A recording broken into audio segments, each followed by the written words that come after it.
안녕하세요. 전상일 기자입니다. 오늘은 좀 어떤 이야기를 해볼까 하다가 오늘은 아무래도 제 주전공 분야인 드래프트 이야기를 한번 해보겠습니다. 바로 하나이글스 팬분들이 궁금해하실 만한 내용인데요. 1라운드 전체 1번 선수는 어떤 선수가 뽑힐까? 프로야구 전체의 관심사가 아닐 수 없습니다. 이미 누누이 많이 말씀을 드렸었기 때문에 선수에 대한 어떤 자세한 이야기는 생략을 하고요. 장현석 선수와 황준서 선수의 2파전이라고 여러 번 말씀을 드렸었고 지금도 그 구도는 변함이 없습니다. 그런데 팬 여러분들이 생각하시는 것 이상으로 황준서 선수에 대한 평가가 좋습니다. 상당히 저도 취재를 할 때마다 깜짝깜짝 놀라요. 깜짝깜짝 놀랄 때가 많습니다. 황준서 선수에 대한 평가가 이 정도로 좋아? 이렇게 좋아? 라는 어떤 생각을 할 정도로 굉장히 평가가 높은 것을 알 수 있어요. 저는 팬 여러분들께 현장의 평가를 그대로 전달해드리는 사람이지 제가 선수를 평가할 수 있는 권한도 실력도 없습니다. 제가 팬 여러분들께 1라운드 선수를 말씀드리는 것은 대부분 다 현장의 평가를 전달해드리는 것이에요. 그런데 장현석 선수와 황준서 선수에 대한 평가는 밑에 구단들이 블로핑을 할 이유도 없고 평가를 이상하게 할 이유도 없어요. 왜냐하면 두 명은 절대 하나와 두산을 벗어나서 내려올 일이 없기 때문이죠. 현 상태까지만 봤을 때는 거의 절대라고 말해도 될 정도로 확률이 높아요. 그 정도로 확률이 높은 선수들이라서 굳이 다른 이야기를 할 필요가 없거든요. 그런데 평가를 들어보게 되면 하나이글스가 고민을 할 것 같다라는 이야기를 상당히 많이들 하십니다. 그 이유는 경기를 하기가 훨씬 더 좋은 선수이고 황준서 선수는 빨리 쓸 수 있는 선수라는 평가가 많기 때문이에요. 이번 이마트배에서 장현석 선수의 최고 구속은 154km가 나왔습니다. 지난 주말 리그에서는 156km의 스피드가 나왔다는 것을 말씀을 드린 바 있죠. 프로보다 스피드가 기준입니다. 그런데 아직까지 제구가 조금 아쉬운 부분이 나타나기도 했어요. 지난 이마트배에서도 볼넷 2개를 내줬었죠. 볼넷 2개를 내줄 정도로 조금 아쉬운 부분이 나타나긴 했는데 마장구 전이었었습니다. 그런데 프로야구에서 만약에 1이닝, 2이닝 혹은 아니면 급박한 상황에서 아니면 선발로서 쓰기에는 아직은 조금 아쉽지 않느냐. 아직은 조금 한 1년 정도의 어떤 과정은 필요하지 않겠느냐라는 의견이 현재까지는 좀 줄을 이루고 있는 것 같아요. 왜냐하면 박빙 상황에서의 제구가 아직까지는 조금 아쉽다는 그런 평가가 있기 때문이죠. 하지만 공의 구위, 스피드, 160 이상을 뿌릴 수 있는 가능성 이런 부분들이 너무너무 좋습니다. 그런데 황준서 선수는 전부 다 모든 스카우트 관계자분들 다 똑같은 말씀을 하세요. 빨리 쓰기는 너무 좋다라고 말씀을 하세요.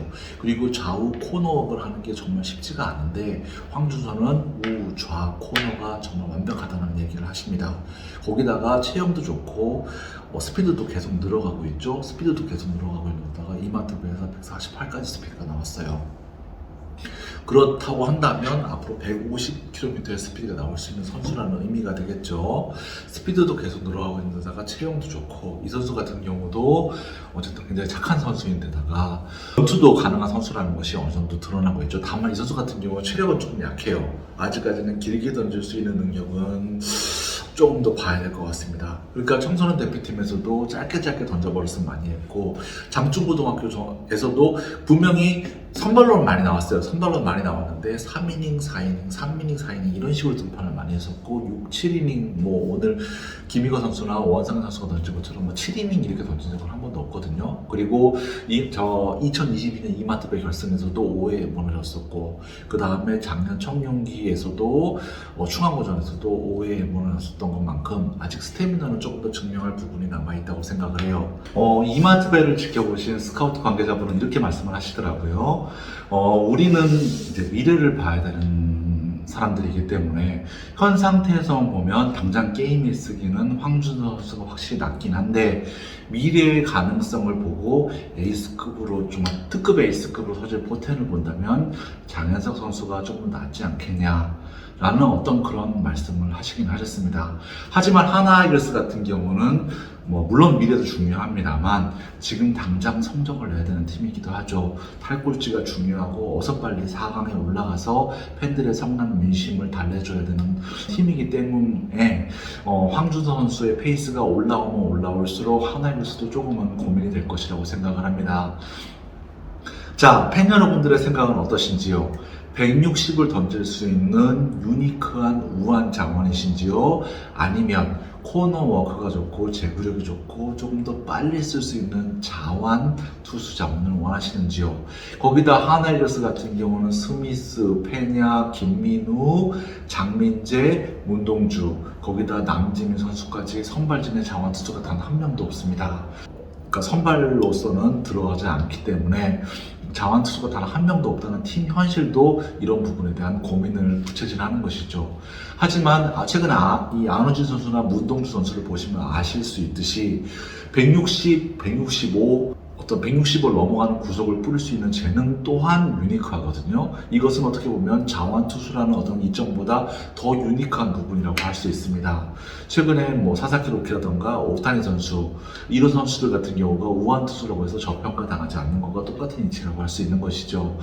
따라서 이런 부분에 대한 고민을 아마 하나이글스 내부에서도 아마 정민혁 팀장님과 손혁 단장님께서 아마 부단하게 하고 계시지 않을까 생각이 됩니다.